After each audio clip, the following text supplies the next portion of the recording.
Assalamualaikum warahmatullahi wabarakatuh. Salam sehat bagi kita semua.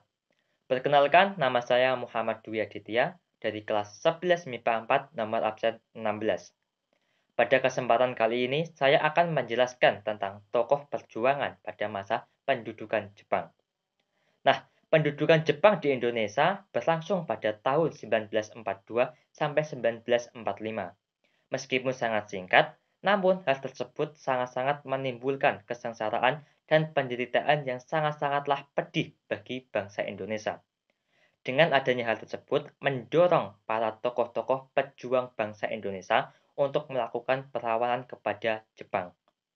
Nah, dalam kesempatan kali ini juga saya akan memaparkan salah satu tokoh perjuangan pada masa pendudukan Jepang, yaitu bernama Supriyadi.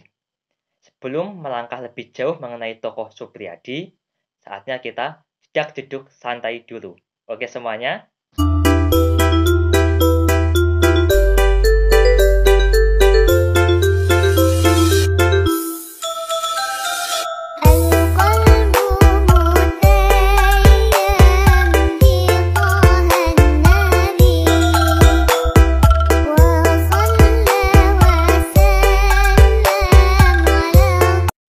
Baik semuanya, saya di sini akan menjelaskan tentang tokoh perjuangan pada masa pendudukan Jepang, yaitu adalah tokohnya bernama Supriyadi.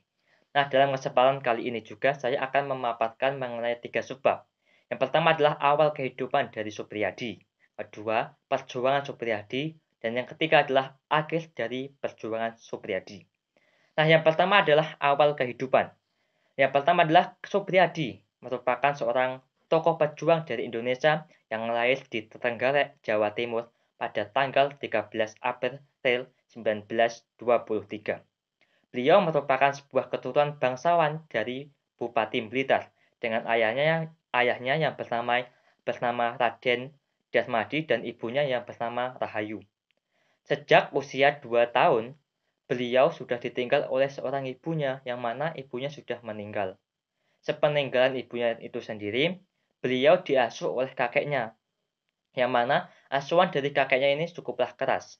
Sehingga pada saat dewasa, Supriyadi hidup menjadi orang yang lebih kuat dan lebih berani. Nah, dalam berkat keluarganya yang bagus, keluarganya yang epik, keluarganya yang dermawan, serta didikan yang para kakeknya ini yang cukup keras, membuat pendidikan seorang Supriyadi ini sendiri menjadi lebih teratur dan lebih baik. Beliau tamat sekolah dasar Belanda, kemudian melanjutkan sekolah di Mulo atau setara dengan SMA. Setelah lulus SMA atau dari Mulo itu sendiri, beliau melanjutkan lagi sekolah di Pamong Praja yang ada di Magelang, Jawa Tengah. Akan tetapi dalam sekolahannya ini sendiri, beliau tidak dapat melanjutkan secara penuh sebab pada saat pertengahan ada bangsa Jepang pada tahun 1942 yang datang ke Indonesia. Nah, namun pada tahun selanjutnya, yaitu pada tahun 1943, Supriyadi dapat melanjutkan sekolahnya, yaitu dengan mengikuti pelatihan di Seimendoyo yang diselenggarakan penduduk di Tangerang, Banten. Yang kedua adalah perjuangan Supriyadi. Pada bulan Oktober 1943, Jepang mendirikan sebuah misili yang bernama PETA, Pembela Tanah Air, yang guna untuk mencegah atau membantu tentara-tentara Jepang dalam menghadapi sekutu. PETA merupakan sebuah organisasi militer yang dibentuk oleh pemerintah militer pendudukan Jepang di Indonesia, yang mana didirikan pada bulan Oktober 1943.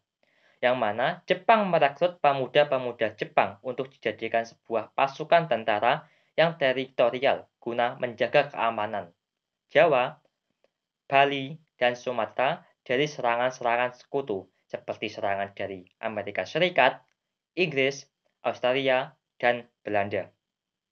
Supriyadi pun ikut bergabung pada organisasi PETA ini sendiri dengan pangkat Sodanko atau Komandan Peleton.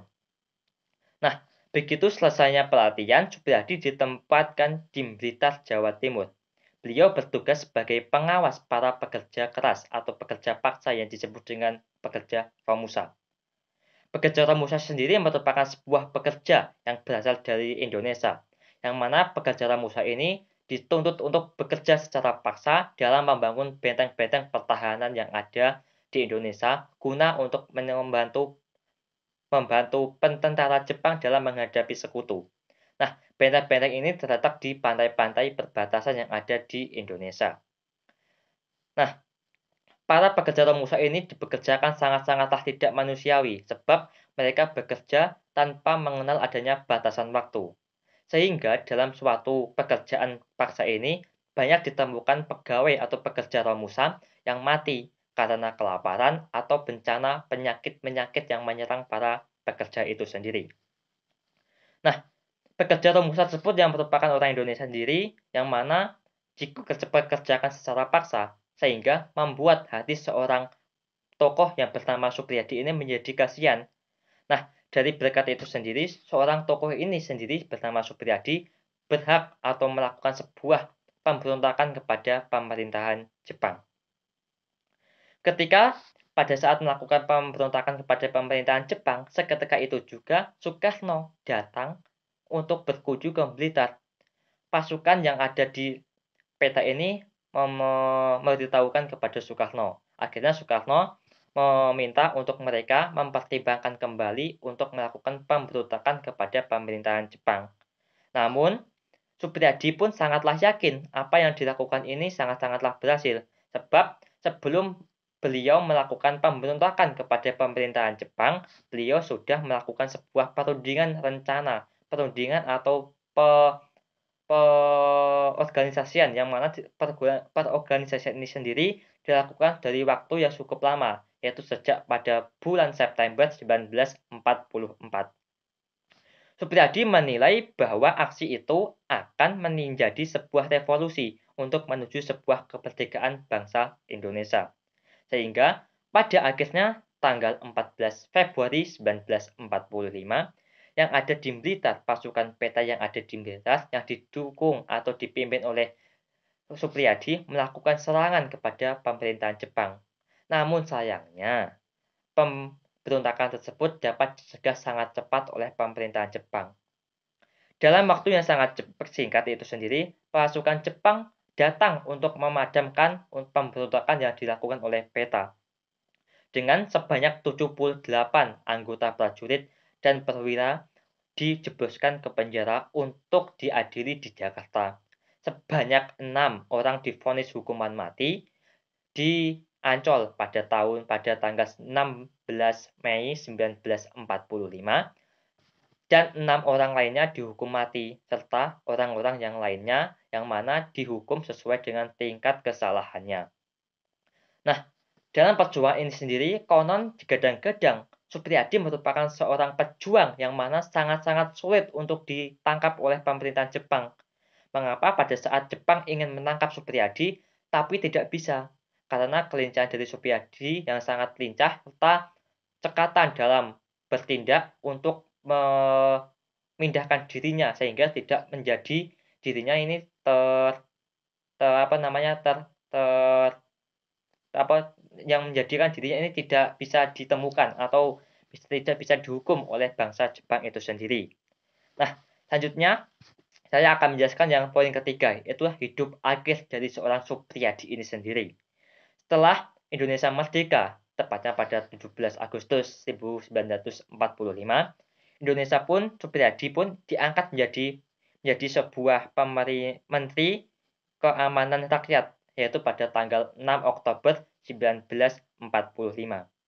Namun dalam kepemimpinan ini, Supriyadi tidak dapat berjalan dengan lama, sebab pada tahun-tahun pada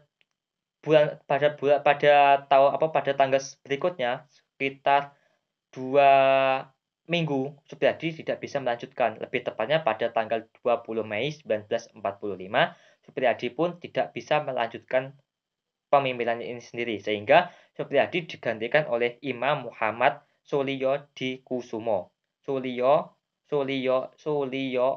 Kusumo. Nah, penggantian yang dilakukan oleh Imam Muhammad itu sendiri didasarkan pada kehilangan atau ketidakberadaan Supriyadi yang secara tiba-tiba atau secara misterius. Sampai saat ini pun Supriyadi tidak dapat ditemukan, bahkan sampai semua orang mencari keberadaannya Supriyadi ini di mana, sampai-sampai semua orang tidak tahu di mana perginya sosok pejuang Indonesia yang bernama Supriyadi ini sendiri. Nah, teman-teman semua, dari penjelasan dan pemaparan tadi yang saya telah lakukan, saya mampu mendapatkan sebuah ilmu atau sebuah petikan dalam sebuah tokoh perjuangan yang bernama Supriyadi ini, yaitu adalah setinggi apapun kita menjadi seorang pemimpin, setinggi apapun jabatan kita atau kedudukan kita, kita jangan pernahlah lupa kepada orang-orang yang telah membantu kita dalam mencapai kesuksesan. Kita harus bisa menghormati, menghargai, membantu, dan menolong sesama manusia yang membutuhkan. Jika kita menjadi seorang yang lebih tinggi pangkatnya, janganlah kita sombong, namun tetaplah kita rendah hati dan berbuatlah baik kepada semua manusia. Sebab kebaikan tersebut menjadi sebuah bekal di akhirat nanti bagi kita semua. Nah, kesempatan kali ini juga saya akan memaparkan atau mengucapkan sebuah kata-kata untuk hari ini. Nah, yaitu kata-kata adalah semakin sulit sebuah perjuangan, maka semakin indah masa-masa pada saat meraih kesuksesan dan kemenangan. Cukup sekian presentasi dan pemaparan dari saya. Kurang lebihnya saya ucapkan terima kasih. Akhir kata dari saya, wassalamualaikum warahmatullahi wabarakatuh.